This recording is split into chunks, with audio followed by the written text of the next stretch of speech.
Okay, now it's on. All right, welcome everyone, and thank you for celebrating Healthcare Simulation Week with us.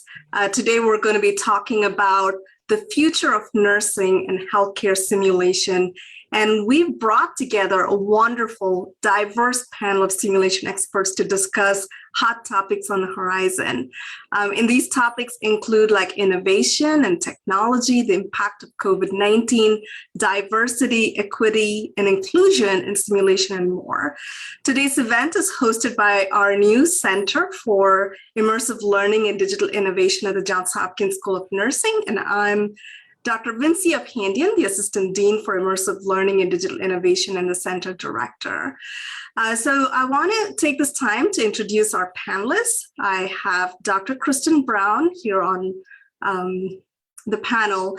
She is one of the assistant professors and the director of Immersive Learning and Digital Innovation practice of Johns Hopkins School of Nursing. Dr. Brown's nursing career includes 20 years focused on technology-driven immersive learning opportunities and 10 years addressing healthcare simulation.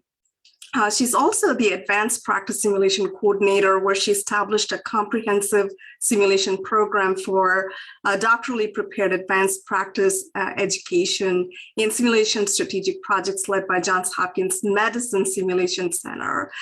She's been doing quite a bit of research in terms of identifying innovative solutions to distance learning, including telepresence, robots, virtual simulation, and virtual reality across all programs at our School of Nursing. Then we have Mindy Anderson. Dr. Mindy Anderson is a professor at the University of Central College of Nursing, as well as the Director of Healthcare Simulation Program and STEM Center STEM Research Coordinator.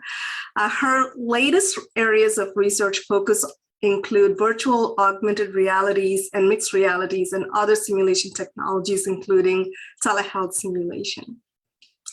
Next, we have Dr. Kim Leighton, who is the Executive Director of ITCON Clinical Simulation and Innovation Center at Hamad Medical Corporation in Doha, Qatar. Their center serves as a multidisciplinary practitioner community and aims to expand services to several regions and beyond. She's actually spent 18 years facilitating learning with mannequin-based simulation for undergraduate and graduate nursing, medicine, and allied health programs. She's also served as a president of International Nursing Association for Clinical Simulation and Learning, and she's led the development of standards of best practice that has been endorsed by over 20 interprofessional organizations. And her research is really focused on development and psychometric analysis of evaluation tools for sim education. And a lot of her work has been disseminated to over 82 countries. So we're really honored to have her here, especially because she's also the co-editor of the award-winning book Simulation Champions: Fostering Courage, Caring, and Connection. Next, we have Dr. Kelly Bryant, who's the Assistant Dean of Clinical Affairs and Simulation and an Associate Professor at Columbia School of Nursing, accredited Helene Fold Health Trust Simulation Center. She's got over 20 years of teaching experience and 10 years of experience as a women's health nurse practitioner. Throughout her career, she's been an expert in the field of simulation through her experience in designing simulation centers and implementing simulation programs.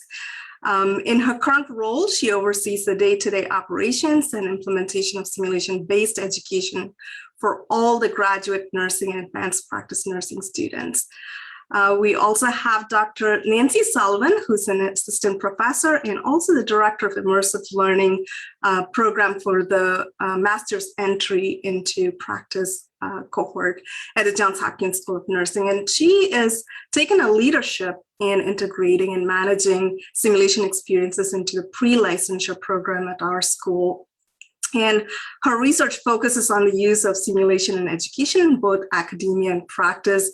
And her work has really been focused on trying to inform or establish evidence on how to identify the best clinical to simulation ratio and deciding the best use of clinical time to meet students' needs. And she has done several projects on simulation strategies for maintaining CPR competencies.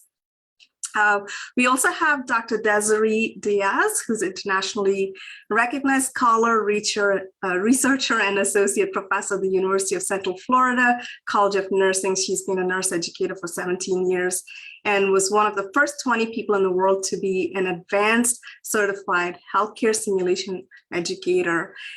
She's completed simulation research postdoc with Dr. Pamela Jeffries at Johns Hopkins University, related to empathy and caring, and recently received the inaugural Diversity and Inclusivity and Equity Excellence Award from INACSL.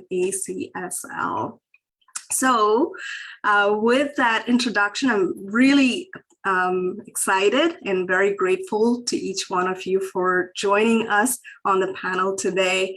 To get started with our discussion, my first question to you, maybe I'll start with Desiree, if you don't mind. What has been the biggest challenge in the way we use simulation during the COVID-19 pandemic? And how do you see these changes continuing following the pandemic? So I think the first thing that we really have to acknowledge is that nurse educators, including simulationists, had to pivot on a dime with immediate changes. Now, that had a rippling effect throughout education. It wasn't just the classroom and didactic. So for us, we were in the midst of planning a medical mission trip for the school, interdisciplinary, headed to Peru and the Yantalo jungle. So trying to figure out how could we incorporate our simulations that were already planned, but now have to do them televisit, so like via a televisit. So what we chose to do was recreate the clinic setting in, honestly, my home setting. So coming, getting supplies, trying to make my living room look like a clinic, and then have the students log in via Zoom. Because if we chose to take the students out of the experience, just like within clinical and the hospital situations, they miss an experiential learning opportunity. So I think that was one of our biggest pivots here at the College of Nursing, is how can we increase clinical, continue to maintain clinical relevance without our students being in clinical settings in different current countries, as well as how are we going to do that with best practices of that simulation technology. So I think some of that is not going to go away. You see that with Google Lens and Google Travel. Now you can have an immersive experience by being three-dimensional in those places. However, it still takes a skilled debriefer or facilitator to enhance that experience. Therefore, what I'm saying is, even though technology is invading and becoming a daily part of nursing education, the facilitator and the educator must be there to help guide the students' learning. That's just my thoughts. Thank you, Desiree. Dr. Layton, what do you think and what has been your experience at your institution? Yes, so our experience was a little bit different because we continued face-to-face throughout the pandemic. So our sim center is hospital-based, and we had to fly in hundreds and hundreds of nurses from other countries to manage the COVID cases at the start of the pandemic. So we needed to provide general hospital orientation as well as COVID training for them, as well as proning and airway management for some of the higher level skills, and care of critical care patients with COVID. So, we had a lot of different restrictions that honestly sometimes change 3 times in one day. So as all of my colleagues here have experienced, it was a very unsettled time.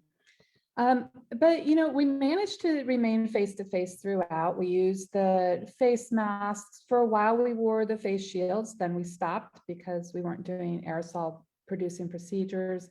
We cleaned more often. We washed our hands more often.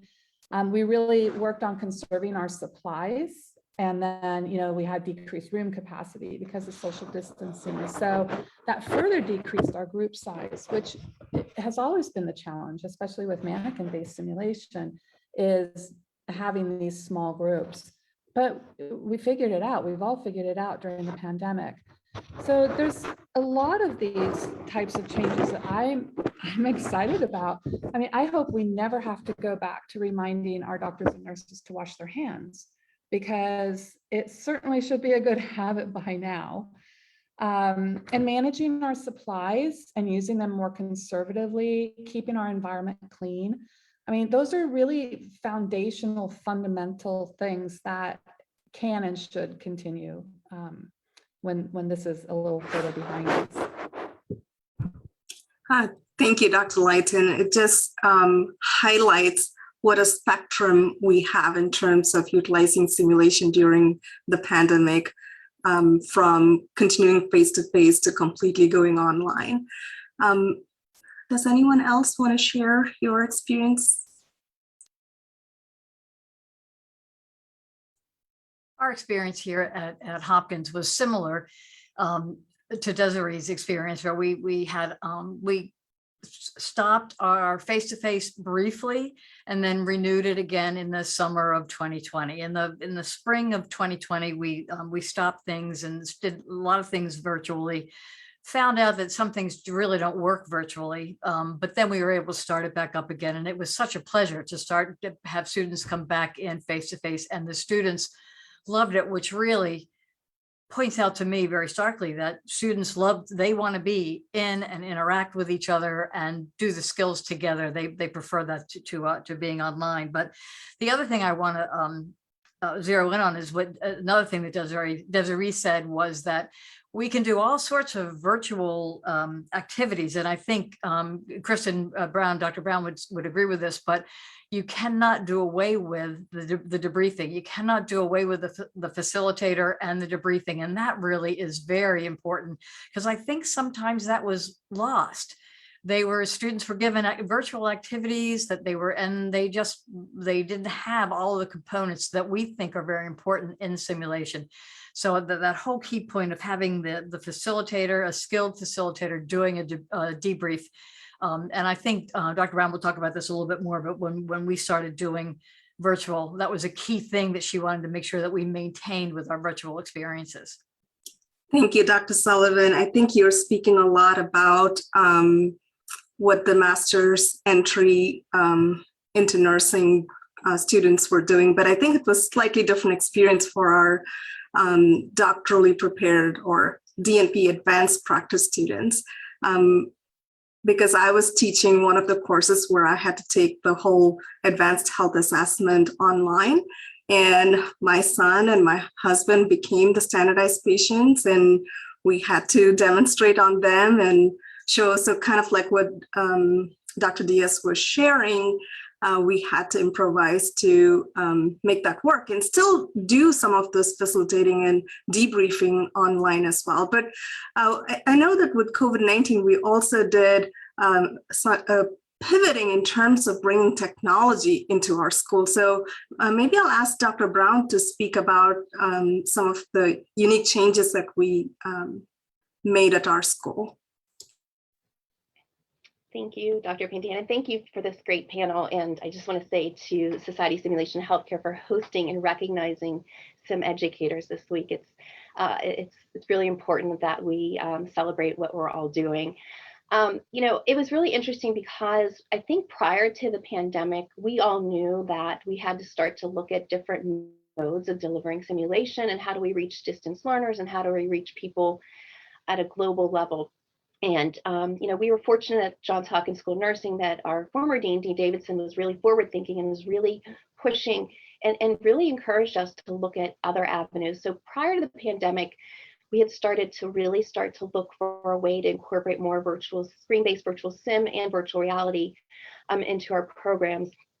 And working with my colleagues, Dr. Nancy Sullivan, Sandy Swoboda, and Kathy Horvath, we had a 4-year plan, and then COVID hit, and we had to make a 3-month plan. So we very quickly, we had to act quickly, and in sim, that's what we do. And you in nursing, you plan, but then you switch quickly. And as educators, you try to, maintain that standard. And so to what everybody else was speaking about, we were very thoughtful when we implemented our curriculum, that whether it's screen-based, whether it's mannequin-based, whether it's virtual reality, that we would still do sim standards of best practice, that we weren't going to, deviate from that. Immersive learning should ultimately equal change in behavior. And if you don't change your behavior, then it wasn't worthwhile. And I think you can put someone in a video game or put someone in something and they can keep doing it till they're successful, but did they really understand how to do it? And that's where the debriefing takes place. We know as sim educators, if you don't have that dialogue, like, why did you choose that medication? If you choose the right med and don't understand why, then we missed the boat. Or if you understand why and you choose the wrong med, we still missed the boat. So we implemented a very thoughtful curriculum throughout all our programs. We're close to 13 hours of screen-based virtual sim and virtual reality since the start of the pandemic. The first rollout, the first wave, we did all screen-based with synchronized debriefs. And then when we were able to bring students in for virtual reality, we did it in a distance. Again, wasn't our plan, but we had to think about cleaning and how we would use ultraviolet light cleaning and do social distancing to put them in virtual reality safely. But we were able to do so. And again, we had synchronized debriefs. So even if the activities were asynchronous, we were very mindful to do sim standards of best practice. And I think that helped with the success of the program and the buy-in from not only our key stakeholders, but our faculty as well, and also our learners. Thank you, Dr. Brown, for introducing the concept of virtual reality that you brought to our Johns Hopkins School of Nursing and how that's actually transformed how we've been delivering content for our students. But along those lines, I want to expand my question a little bit more. Can you also talk about the use of virtual reality simulation, augmented and mixed reality simulation, and how do you think it'll impact the way we deliver simulation in the future? I think it will. I mean, I think again, if you hold true to sim standards of best practice, whatever mode you're using should hopefully be successful. It's when you do some variation from that. So I think it's going to impact in the way we deliver, that we can do more repetitive practice. I think we're all mindful as sim educators that in person, I don't think you can truly replace that, but it's really hard to reset a room and really hard to have the space, the time, the faculty. So if I can push a button and reset a high fidelity room and do a case over and over again, it allows me as a sim educator to have that repetitive practice, which we know is something that our learners need. So it allows us to deliver sim more effectively and more frequently. So I think moving forward, this is the direction we're going to need to go. But again, we have to be mindful about how we deliver it. And I think as educators, we have to support that use. I know my colleagues at UCF are using augmented and virtual reality. And Mindy, if you want to weigh in, or Desiree, about how you're using it. But I do think we're just really at the tip of the iceberg of what we're going to be doing with this. And the accessibility to VR is just expanding so much. Thanks. I will expand on that a little bit. We've really been trying to integrate augmented and mixed realities into some of our courses here at UCF and done some pilot studies really looking at effectiveness and usability with students. I do think that we're going to see a whole lot more usage in the future. It's really, though, determining, where the best place is for these type of technologies, what type of content, and really looking at the learner outcomes from whatever type of simulation modality that we're using at the time, to really looking to figure out which one is the best for the outcomes that we're looking at. We have really been focusing just at the beginning stages of research, looking at effectiveness with students and usability, and then trying to figure out how to orient both the learners to using the technology as well as the faculty members, and looking at timing, how long it takes for a student to learn the technology itself and to use the simulation. Thank you, Dr. Anderson. How has this experience been with others in other institutions? I'm going to open up to others to chime in as well in terms of using any virtual reality or augmented reality for simulation training purposes.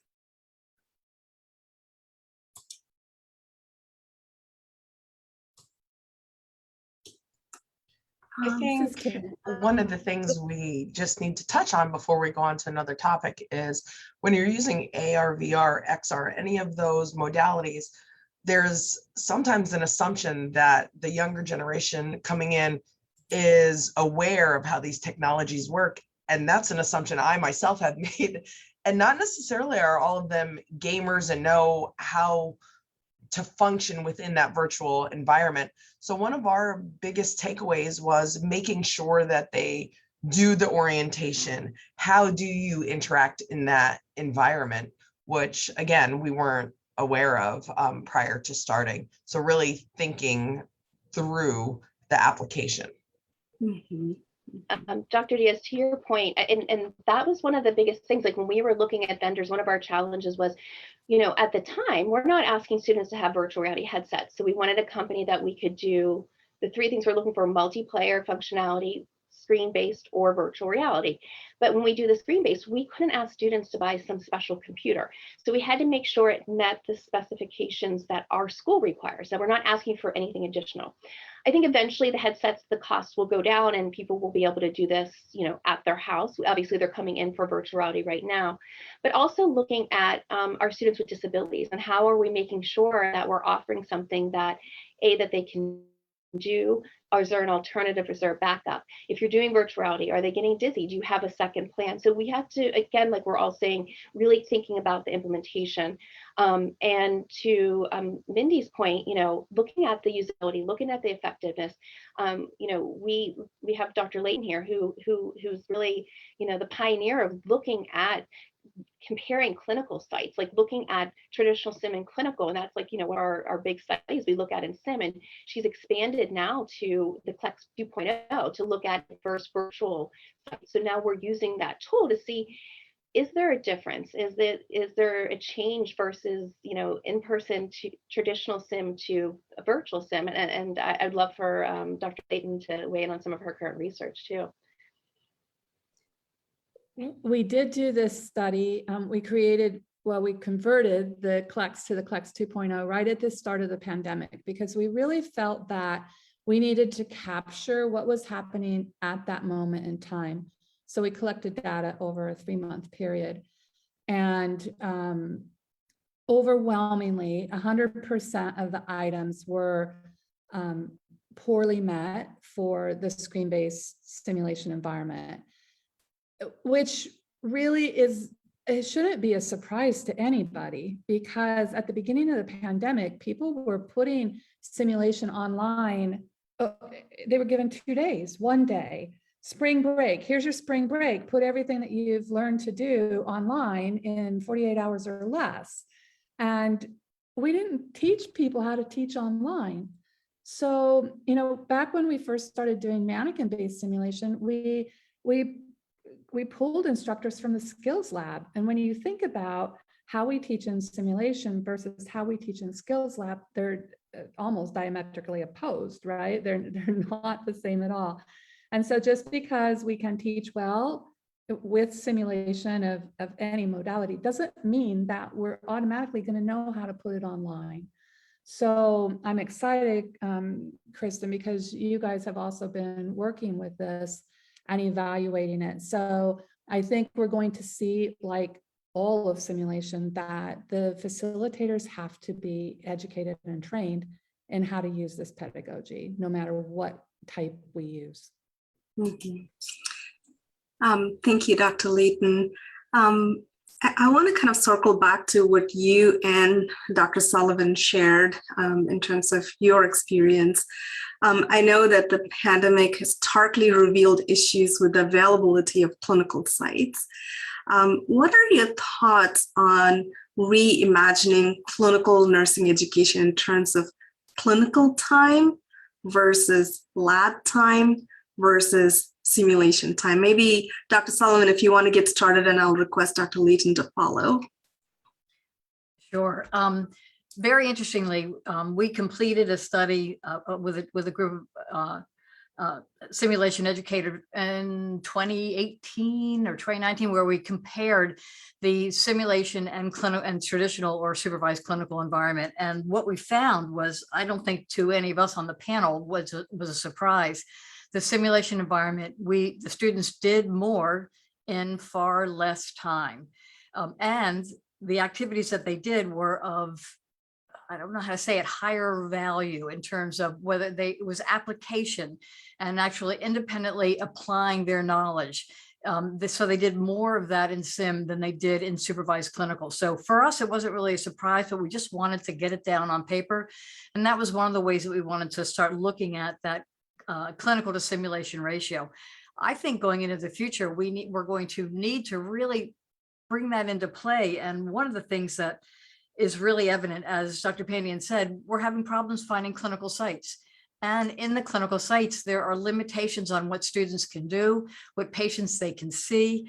And that's been a problem. And I think that will continue to be a problem going forward. So I think we need to really closely look at the ratios, how much time we spend in sim versus how much time we spend in clinical. But also, one of the other things that we found was that in clinical, there was a really busy time period from like 7 a.m. to 11 a.m.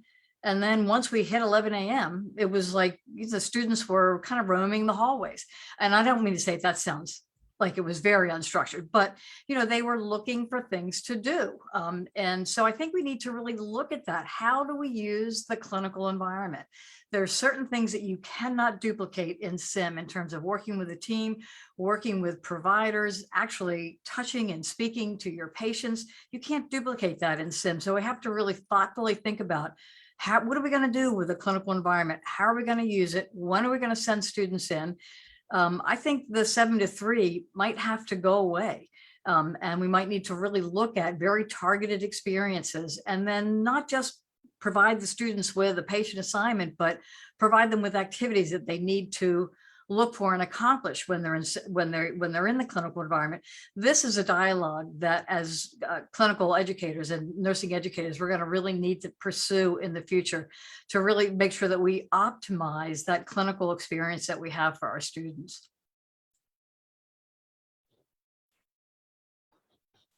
Yeah, Dr. Sullivan, I completely agree with you. And I think we really have a perfect storm right now, right? Because we have a situation where a lot of state boards have said, yes, please go ahead, use simulation for 100% of your clinical. It's okay now. And chances are probably pretty high that they're going to change their mind once the pandemic is better controlled. So I just want to share with you, we did some research. We did a couple of systematic reviews. I was bored early in the pandemic, so it started a lot of research studies.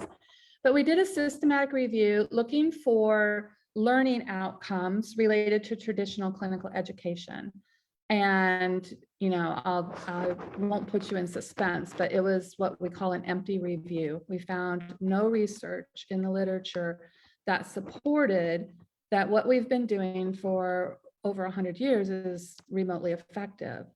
And so then that was quantitative. Then we also looked at the qualitative literature, and we found, I think it was 6 articles that met the criteria, and there was no cohesion between any of this. And so that, coupled with the new essentials that were published, that are competency-based, but I think everyone will struggle objectively assessing these competencies in their current form. It's just like, it's this perfect storm, and it gives us the opportunity as simulationists to, let's help. Let's help. Let's not be clinical versus simulation. Let's take the wealth of knowledge that we've gained from the research and simulation, and let's take it back and let's help make clinical better. So, I mean, just for example, when you look at learning outcomes, look at the intensity that we use to establish learning outcomes and learning objectives for each and every simulation experience. How we level them to the learner, we level them to what their knowledge was in class that week. We don't do that in the clinical environment. It's learning by random opportunity, right? It's whoever the patients are that day, that's who they take care of, whether they learn anything or not. And so, you look at that, and as Dr. Sullivan said, let's put some purpose behind what we're doing in the traditional clinical environment. Let's stop looking at it as a 7 to 3 kind of day and think about what is it that we need to make these students good nurses at the end, because there's also a disconnect there too, right? they're not ready for practice, and we all know that. So it really is a perfect storm. It's time to just kind of blow this up and take a different look at how we do this. Dr. Lean, I think you bring up a really good point. It's purposeful practice. It's not just a time allotment. And unfortunately, educators all over are stuck in that time allotment when Dr. Bryant and I talk about diversity, equity, and inclusion. These are purposeful encounters so that we can ensure all of our students, all of the learners, graduate and undergraduate, are exposed to a variety of learners. I mean, a variety of patients. And it's important for them to have that opportunity to practice prior to engagement in the clinical practice.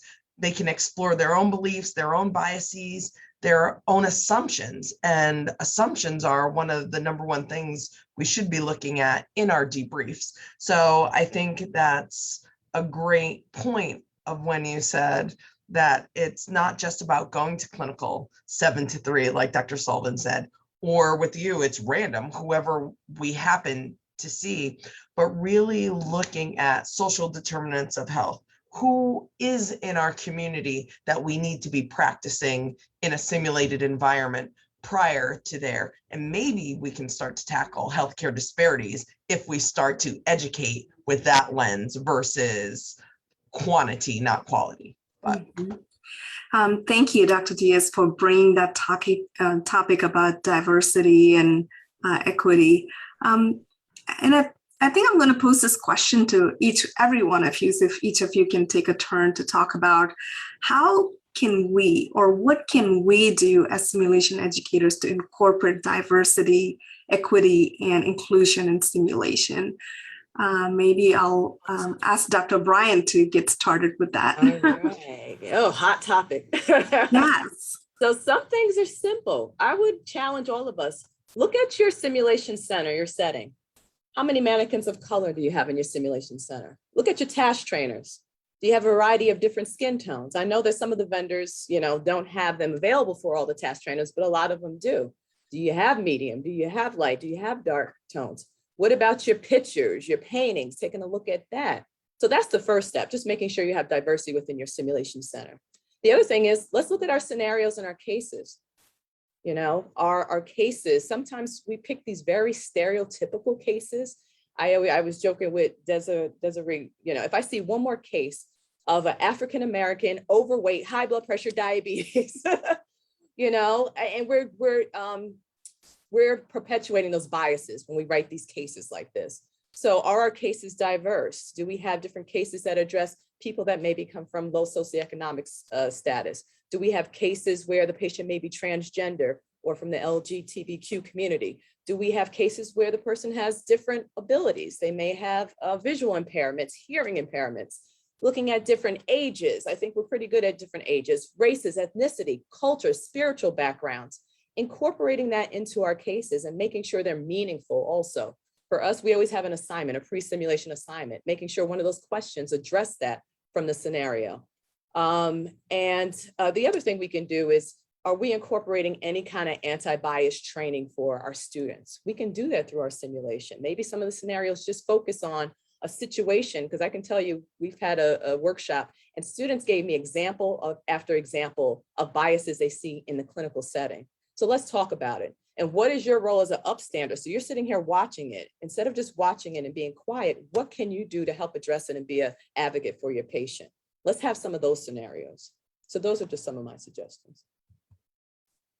I think you bring up great points, Kelly. And I also think too, beyond even just diversity and mannequins and what we're presenting, you bring up a really good point about the cases. And I think about, as a sim expert, or, the sim educator, I try to work with my content experts to write the case. So my background's peds critical care, so I'm not going to write about a COPD, 73-year-old. So, I'm working with my content expert.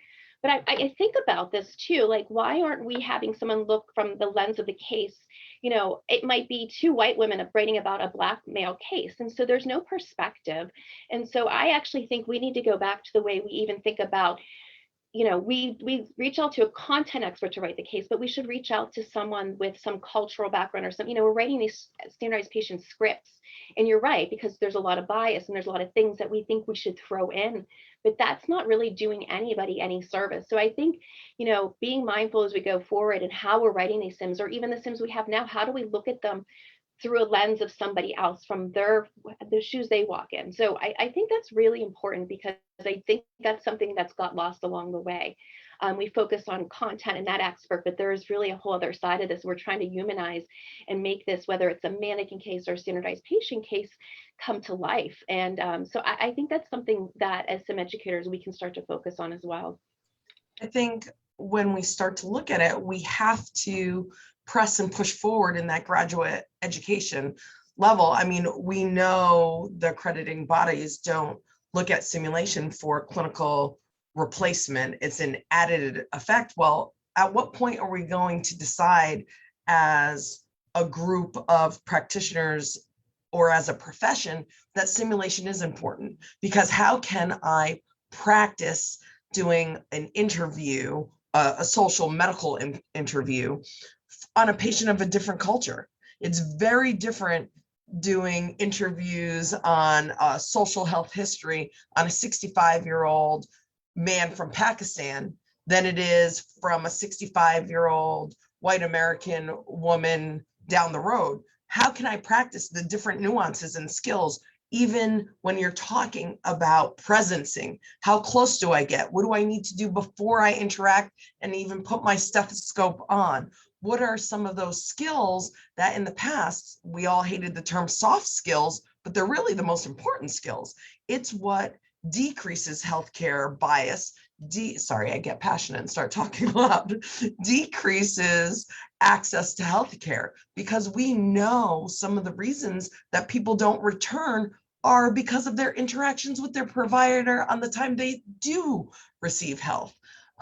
So I think we have to have those discussions prior to putting people out at the bedside as a provider, et cetera. And I would just add to that, I think when we're looking at DEI content, it's not a one and done. You can't just do one scenario and call it good. You really have to look at it as a thread throughout your curriculum, and where is it covered and how is it covered, and really looking at it scaffolding all across your curriculum. And Desiree, you bring up another great point that I don't think we touched upon too, because we talked about pre-licensure simulation, and pre-licensure sim has really set the stage for everybody else in nursing education. They've done it and they've done it well, and there's a standardized approach, and it's been studied. With advanced practice, we know as educators, we know sim's effective. We know that there's research to support it in every aspect of healthcare and other industries. But I think the problem with advanced practice, which we're trying to address as sim educators, is that there's a lack of consistency across programs. So there's a lack of meaningful research to support it. So I think as those of us that do advanced practice simulation, it's a really important time for us to really make sure that we're doing from a standardized approach. We know from some of the studies out there that people are doing sim, and we know that, but they're doing it very differently across programs. And so I think there's been, in the last couple of years, even before COVID, more of a push to standardize it. So I'm hopeful with the work that we're doing in advanced practice sim, that eventually we will get to where there'll be some hours that are counted. I think the most recent NTF guidelines, they're recognizing sim more, they're counting sim, but again, there's that core 500 hours, which I think is important. You definitely do need that interaction with the patient. But if you think about, someone mentioned before, why do we need more sim now? We've been educating nurse practitioners for 50 years. Well, we would educate 3 at a time, and we'd send them to local clinical, and you would go to the local clinical and visit and see them in action, and you would validate that they were competent. We're not doing that anymore. They're online programs, they're across the country. We check in, but we're not looking at competency. And so that's where sim can really play an important role. And I think we need to stress that, because things are different than it was. When I did my acute care MP program, there were literally 3 of us, and we were local. So you could really make sure your student was having those clinical encounters, where right now, as we're expanding, we don't have that luxury. So we have to turn to simulation to really look to see what our students are doing and also give them those experiences that we're not sure that they're getting, that we know they have to be able to manage when they're in clinical practice. And that is one of the most tremendous values of simulation. We have objectives for our students, what we think are very important areas of content that they need to learn, and we can design it in the sim. Whereas as we're saying over and over, the clinical environment is random. So we're not able to really give them, we can't assure that they're going to have all of those important experiences. As you were saying, Kristen, we can't assure that in the clinical environment. In sim we can, but I do agree that the online piece that's happening with advanced practice is adding a complication that sim is best poised to address. You know, Dr. Bryant and I often have these conversations, and Kelly, please chime in. You know, adding DEI or healthcare disparity can't just be tagged on. Oh, we're going to make this person Black, and now, okay, we have an ethnically diverse. It needs to be a check the box. purposeful, smart objective. Absolutely. What is your purpose of putting that in the scenario, and really having value to what you choose to put in there? And I often say the statistics that back that up. We're going to talk about Hispanic and diabetes because that is prevalent within that community. And I think that's key, because the other thing is you don't want a simulation with 8 objectives. You're never getting through those in 45 minutes and doing it justice. So it's truly revamping and recreating the lens of how we look at our patient interactions, the real ones and the simulated ones. Right. And just to give you a concrete example of one that we just worked on yesterday, we have a pediatric asthma case and the patient is African-American. One of the pre-sim questions that we had the students do before they come in is, why is there a substantially higher rate of death among African-American children when it comes to asthma? I believe it's 3 times chance of dying, a 1.5 chance of being hospitalized. What are those social determinants, those factors that contribute to that statistic?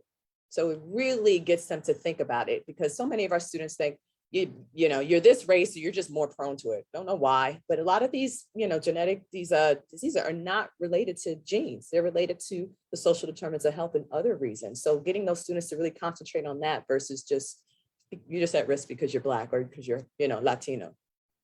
So that's one way. I'm honestly really overwhelmed by it all where I work, because we have in Qatar, only 7% of the people who live here are Qatari. So 93% of the 2.7 million are from somewhere else. And so there's over 110 different countries represented by the employees of our organization. And more than that, the number of languages that are spoken. So I honestly don't really know where to start, but I just encourage people to create their scenario with someone who's different than themselves, who's different than the people who are in the room as the learners. But I'm going to take this just a little bit different direction, because we also did some research looking at culture and debriefing. So there were only 2 articles out there. They both used Hofstede's model. But basically, the whole discussion as a result of that was, do these debriefing models work effectively when you have a room full of people that are all from different cultures? So there's 17 different debriefing models, and I think it was 15 of them are Western. I may have my numbers off, but there was only 2 that were non-Western created. So if you plop those debriefing strategies into a country where everybody's from somewhere else, does that still work? And I don't know, because I haven't gotten to that level of the research yet, but it does make us stop and think, not only including the diversity and culture in our scenarios, but thinking about our learners as well, and how do we interact with them? Is it the same? And I would say it's not. I can certainly hear the passion when it comes to talking about diversity, which is really crucial, something that we've been ignoring or putting it under the carpet for a long time. So I'm so glad to hear that all of you are taking so many different approaches and initiatives to incorporate that, and hopefully our viewers will benefit from that discussion. But I feel like we've been talking a lot about the nurse educator and nursing students, a little bit about patients as well, but obviously we're not taking care of patients on our own. We're actually working with other disciplines as well. So can you share a little bit about what you've done within your institution, partnering with other disciplines? So I'll go first. One of the examples I gave earlier about the medical mission trip was the College of Nursing here at UCF with College of Medicine, physical therapy, another university's school of pharmacy, our social work team, and a chaplain.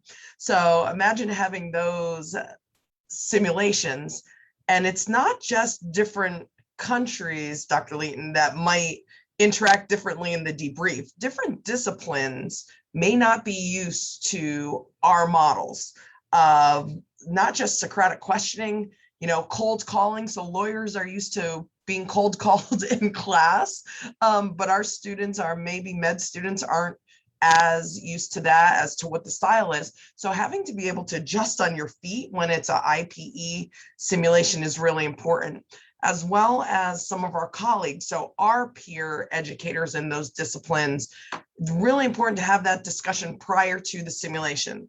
Who's going to interject when? We all have I codes, I call it. Dr. Anderson and I are in a lot of sims together. When I give her the code, like, okay, just let me finish. I know I'm over a little bit, just hang on a minute. But you don't have that same camaraderie on a regular basis. So taking into having that pre-game huddle with the team, I think is important as well.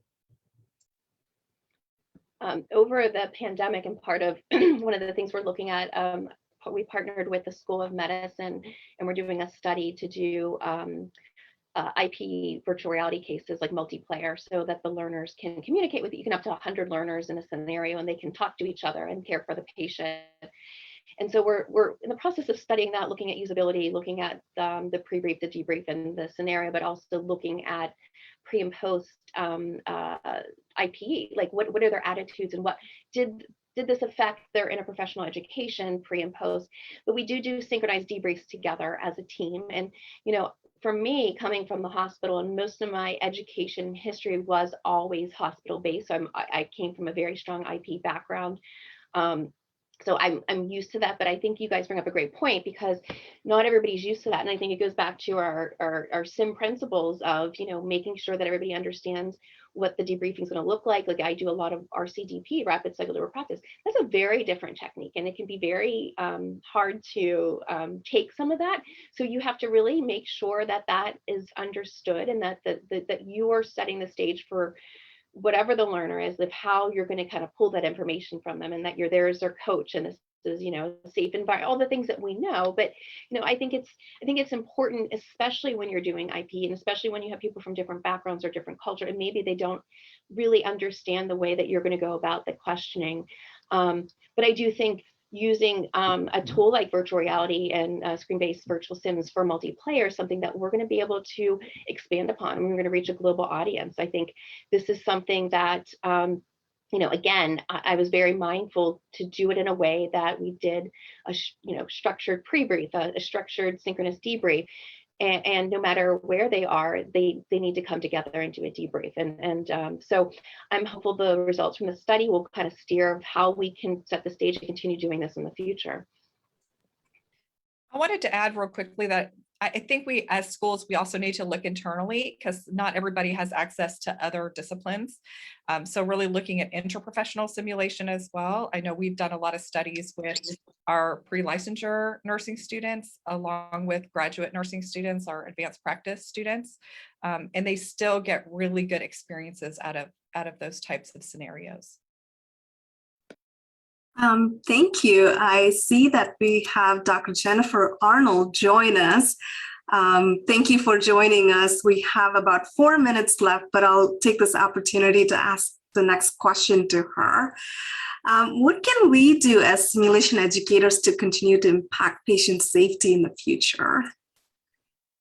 Oh, thank you so much. And sorry for my delay in joining, but being Healthcare Simulation Week, I think one of the biggest benefits of healthcare simulation, especially in hospitals and other institutions, is patient safety. And I think in order to harness the value of simulation as a safety tool, there's a couple of tips that I'd recommend. Number one, partner with your quality and safety department. Find out what the needs are in your institution and think about ways that simulation can help target and be part of the solution for those. And then second really is to sort of think about how those quality improvement tools can be enhanced by simulation. So for example, PDSA cycles, something that we do in quality improvement. If we could do a PDSA cycle with simulation, then you can really use it as a test of a new process or a new protocol without even having to do it in real patient care yet. So it becomes part of that process of improving systems, workflows. And so last but not least, of course, as a training tool, it can help from a quality and safety perspective, particularly when it's used for team training, knowing that the leading cause of medical errors, preventable harms, are deficiencies in how we work as a team, communicate, safety culture, and simulation can be a great tool to help teams work better together and decrease those potential errors. So with that, I think it's a great safety tool, and I hope that everybody else tries to harness that value. Thank you, Dr. Arnold. I know that with COVID-19, all of us have different perspectives about meeting in person, doing simulation in person versus doing it virtually. But there are many schools around the country and around the world that are offering online education. So how do you think that we will use the virtual or distance simulations, or how will the use impact nursing and healthcare education in the future? Yeah, well, I think what's exciting about simulation is that there are so many modalities that the technique can be applied within. So I think when it comes to virtual, even Zoom-based telesimulation, I think we're going to find how much learning we can achieve with this. So I actually foresee an opportunity as we move forward, all the lessons learned from COVID-19 and distance simulation is that we're going to be, I think, doing a lot more this way. And I think as the technology makes it easier to have teams interact in that setting, I think we're going to find that a lot of learning can happen first in that virtual environment before we even get to the in-person. I'm a believer that I think the in-person and the hands-on is still applicable, but I think when you combine most modalities, we can have much more efficient learning and of course, safer learning. And so I know that with folks that are involved in the technology and the innovation side of simulation, that use of simulation in the virtual world is only going to grow exponentially, as it already has. Thank you. Anyone else want to chime in? Of course, I agree. And I think, like I mentioned before, it allows you that repetitive practice. So anytime we can engage learners in simulation and we can reach them easily reach them, easily educate is only to our benefits as educators. So for me, it's another tool in the toolbox, but it's another tool that we have to use our SIM principles and best practice to implement. Thank you so much. That was such a lively discussion, and I could just see passion come through all of what you were sharing today. So I'm very grateful for all of your time and expertise. And I want to thank all our viewers for listening to us. And I hope that what we shared was helpful to you. With that note, I would like to bring this session to a close. And I want to wish all of you a very special and happy Healthcare Simulation Week.